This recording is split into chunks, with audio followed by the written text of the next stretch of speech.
and gentlemen, please put your hands together for Dr. Jackery Damages.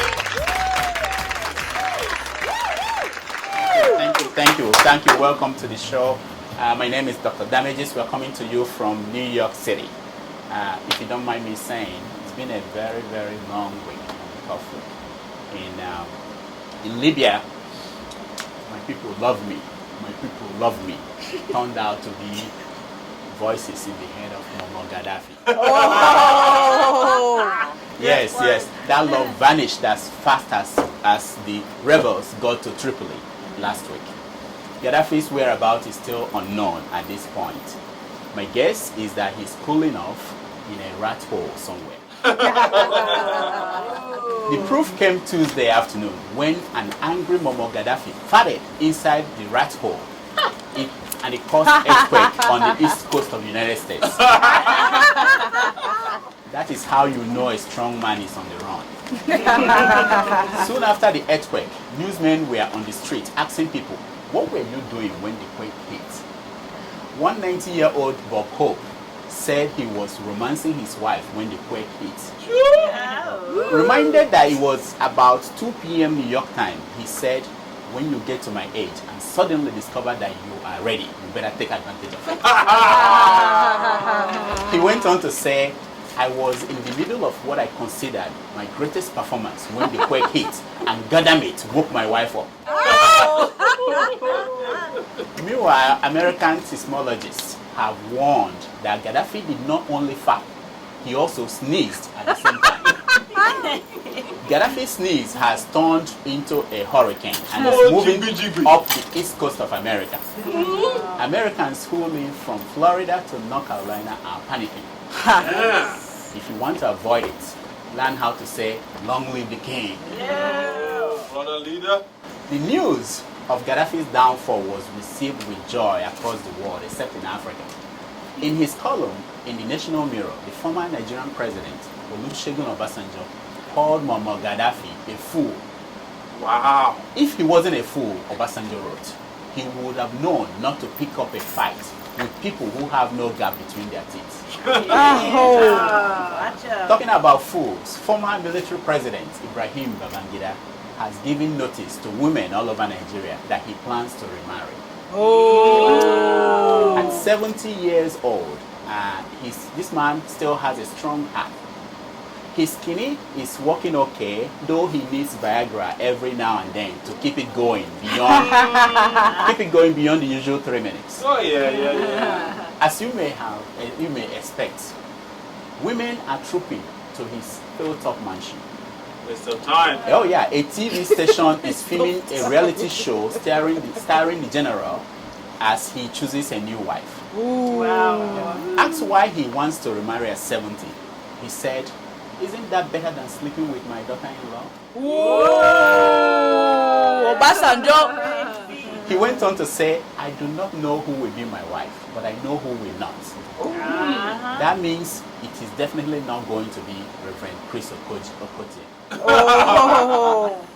For those who say Nigerian newspapers have lost their bite, the Punch newspaper reported that before the inauguration of Nigeria's economic team, President Jonathan had a closed-door meeting with his ministers. At the meeting, he read a riot act to them. The president said that since the finance ministry will release funds for all projects, every minister must suck up to Ms. Ngozi Uwala or be sacked. What the newspaper did not capture was what happened after the meeting. After the meeting, the Minister for Petroleum, Mrs. Desiane Alison Madoke, pulled the president aside. Don't tell me you also expect me to suck up to that woman, she said. Not at all, the president said. I foresee, Ms. Madoke responded. Her ministry only controls the money, but it is your ministry that brings in the money, the president reassured her. So you are way more important than her in the scale of things. In fact, you are exempted from that directive. Abio, I don't be waiting I report she go manage, Madoke said. Now so, the president responded.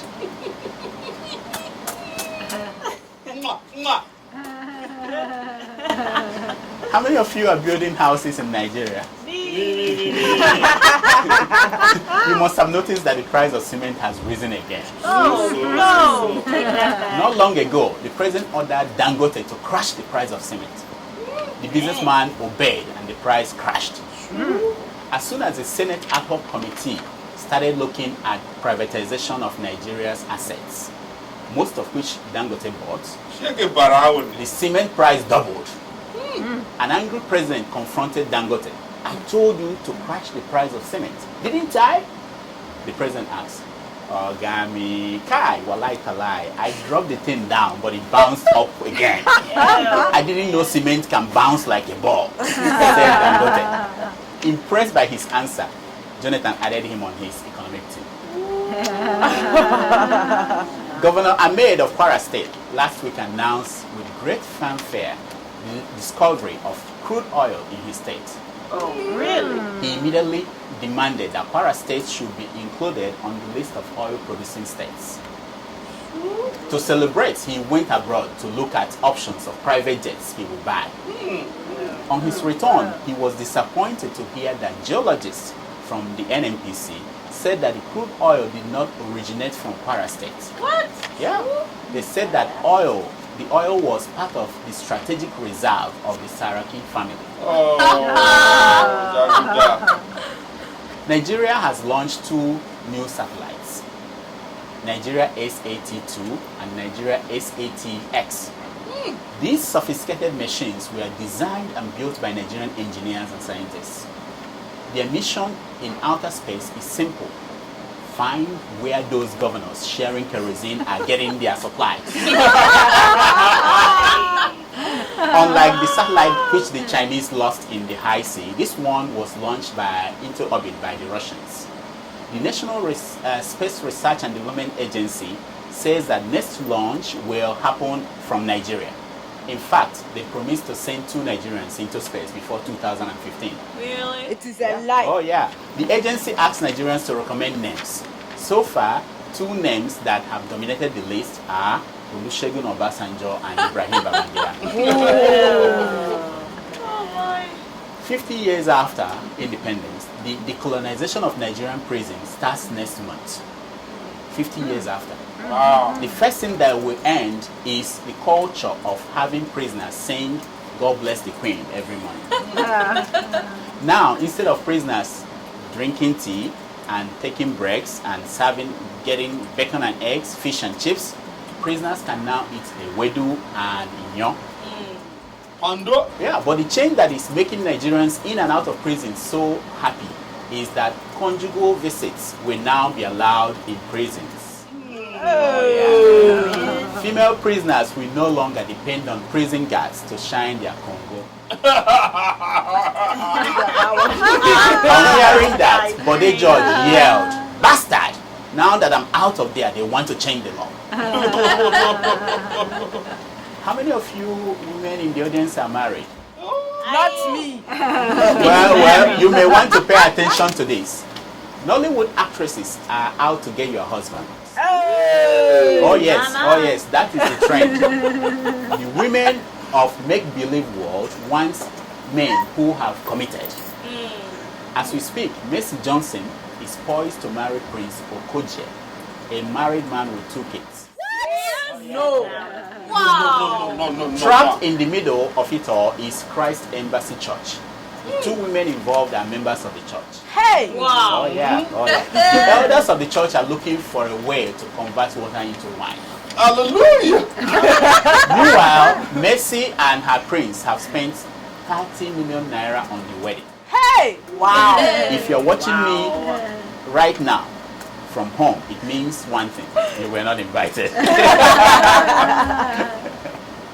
For a definitive answer as to who is the biggest Nigerian fool, I call on Mazi Anonte, a retired headmaster and one-time mathematical genius at the University of Nigeria, Nsukka, to come up here and break it down for you all. Clap for Mazi. My brothers, I say what did man go do for this world where people know the talk. I saw world one time. I did not Thank you very much. I've come up with a theory that solves the problem of who is the greatest fool in Nigeria. I call it the fool's theorem. If you see here, you see the two characters, Olusegun Obasanjo and Ibrahim Babangida. We have the foolishness range, which is from -10 to +10. So depending on what they did, we give them score on that basis. So for instance, you look at Olusegun Obasanjo. When Colonel Dinka planned the coup that killed Murtala Mohammed, which was when Babangida came into national prominence, Obasanjo was hiding under the bed. So we give him -10 for that. And Babangida was the one sent to go and quell the coup. He went there and allowed Dinka to escape and come back and tell us he's a hero. So we give him -10 for that. So, and now we go into the people that they killed or they are responsible for their death.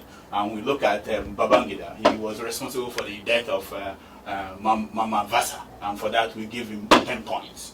And Obasanjo was there when they killed his friend Bola Ige, and for that we give him 10 points.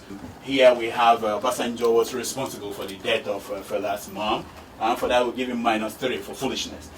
And in the case of Babangida, he's responsible for the death of Delegiwa, and for that we give him -6 for foolishness. And here we have Stella Obasanjo, the wife of Obasanjo, who died in Spain when she went to do belly talking, for tummy talking. You know, we give Obasanjo -10 for that. And here you have Mariam Babangida, the wife of Ibrahim Babangida, died of cancer. We give him 6 points for that. It's not his fault. You know, Obasanjo is accused of sleeping with his daughter-in-law, and for that we give him 10 points. Okay, so you look at all these calculations, which may be confusing to some of you because you are not mathematically inclined like me. Then you come here and see d over ds, factor of f x equals to lma q infinite 0 fx plus q infinite x over x. Now it may confuse some of you, but look at it here. D stands for dumb factor, F stands for foolishness factor, and this symbol stands for military intelligence constant, which both of them has. And you have the S is for sexual deviance. A is Obasanjo, A here in this equation is Obasanjo, and B here is Babangida. And C is the unknown factor we're trying to determine, who is the greatest fool among all of them. U stands for uselessness, and X is for excessive ego.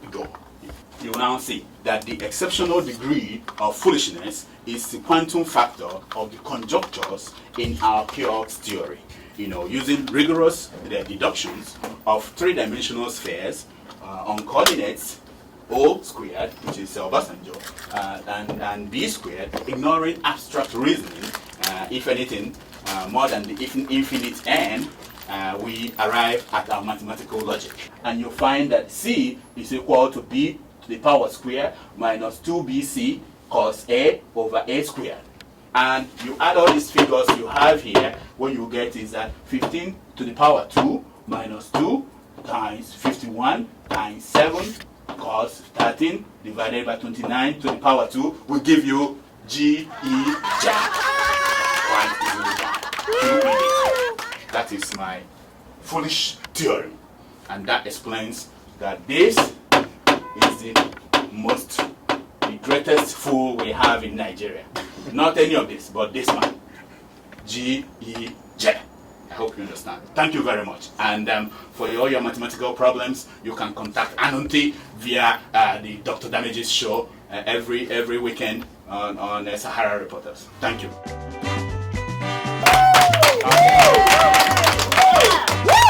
Before we go, I should let you know that Dr. Damages needs nurses. My nurses resigned and I'm looking for nurses. So you can apply. You can write me at drdamages@gmail.com. What are the requirements? You have to be a very pretty woman and you have to be willing to wear short dress. Short scrubs and Short high scrubs heels. How much and high is the heels. pay? And high heel. Yeah. And the pay is very, very, very attractive. Yeah. The clothes as attractive As attractive as you are.